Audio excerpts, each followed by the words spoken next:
Hello, my name is Ayana Curran-Howes, and welcome to my Tiny Talk. Food justice requires people that invest in themselves and can withstand the long, arduous journey that is thankless work, that is not financially incentivized work, that is food justice work. And so this talk is about all of us working in food justice, and to me that means investing in your own happiness, in breaking down narrow prescriptions of what we have to specialize in, about breaking rules, and about opening up our imaginations, unlearning what we have been taught, and embracing creativity and our own individual expressions and what these can bring and must be utilized to bring to the food justice movement. I have long been invested in this work, but only recently, due to my own mental and physical health issues, really started to realize how valuable making my own happiness is, and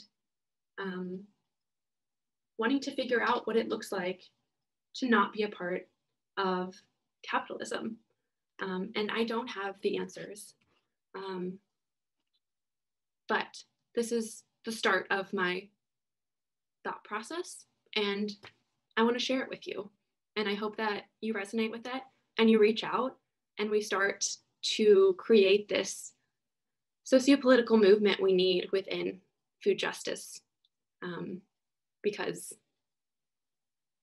I don't know if I can do it on my own in this individuated way that I've been thinking about it and doing research.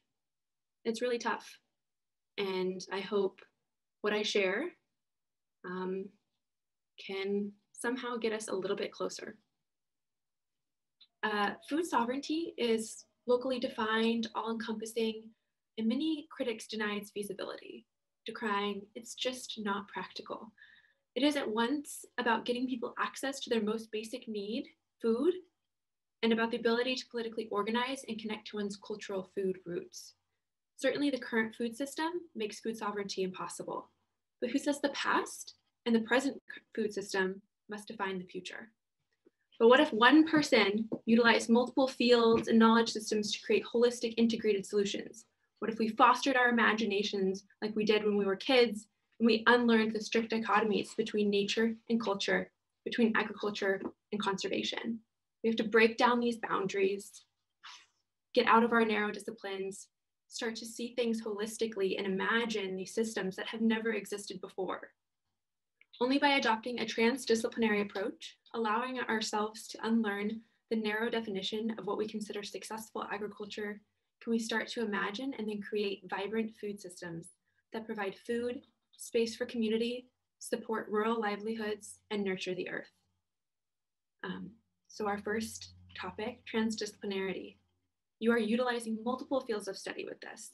If you want a more holistically healthy world, we ourselves have to embrace a holistic approach.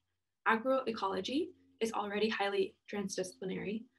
You cannot go into much detail here, but it's a science, it's a practice in the field, and it's also a political movement. It supports immense fruit and vegetable production diversity, as well as animal production diversity. Vegetable, flower, animal, all integrated, highly integrated systems. It is also amenable to taking a localized, creative approach that fosters imagination. One potential avenue to start to imagine food sovereign landscapes is at the botanical gardens. Just look to the campus farm to see multiple disciplines at work: agronomy, curation, ecology, design.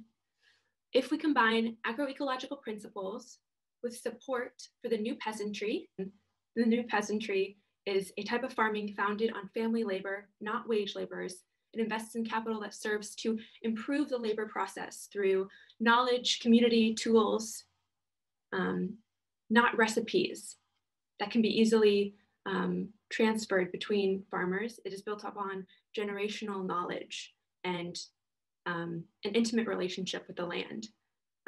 And it does not attempt to maximize profit from the land. Rather, it attempts to maximize productivity on the land.